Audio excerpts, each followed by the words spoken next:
Mission হচ্ছে খেজুর গাছে উঠে খেজুরের রস পাওয়া। তো আমি মিশন শুরু করতেছি, দেখা যাক।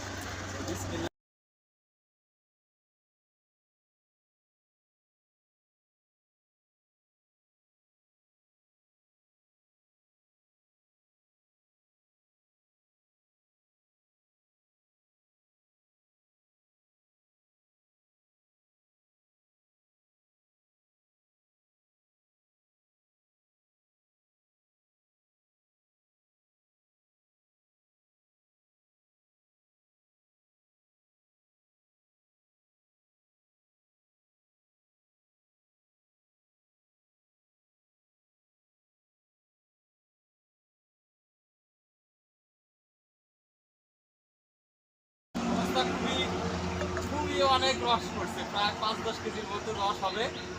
তো এখন আমরা জিব্বাতে একটু টেস্ট করে দেখি মিষ্টি না চুকা। হ্যাভি মিষ্টি, খুব মিষ্টি।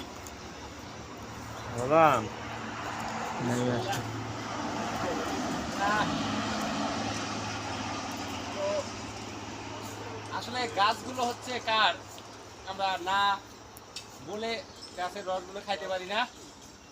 আমাদের মিশন ছিল খেজুরের গাছের পাতিল ছোঁয়া রসগুলো খাওয়া। তো যাই হোক, আমরা ওইভাবে পাতিলের অন্যের রস খাইলাম না, শুধুমাত্র জিব্বা দিয়ে টেস্ট করে নেমে আসি। আরেকবার টেস্ট করি, খুব মিষ্টি তো। আরেকবার আচ্ছা, আমরা এখন নামবো।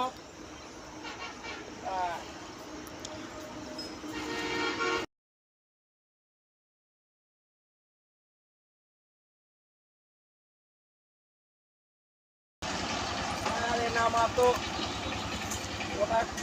ওটাই কঠিন, নামা খুব সহজ। জীবনের প্রত্যেকটা সিঁড়ি উঠতে খুব কষ্ট লাগে, নামতে সময় লাগে না। আপনি পরিশ্রম করে টাকা উপার্জন করবেন, উপার্জন করতে আপনার সারাটা দিন লাগবে, কিন্তু সেই টাকা ব্যয় করতে মাত্র আপনার 5 মিনিটই যথেষ্ট। ঠিক তাই, খেজুরের গাছে যে উঠলাম, উঠতে অনেক চিন্তা ভাবনা, অনেক পরিশ্রম, কিন্তু নামলাম দেখেন খুব সহজে। সুতরাং জীবনের সিঁড়ি বাবা আর হচ্ছে রস, হেভি মিষ্টি রসের যে ঘ্রাণ এখনো মনে করেন নাকে লেগে আছে এবং 7টা জিভায় লেগে আছে। তো যদিও আমরা পারমিশন ছাড়া খেজুর গাছে উঠছি, গাছটা লাগাইছি অন্যেরা, অন্যের জিনিস না বলে না খাওয়া ভালো না।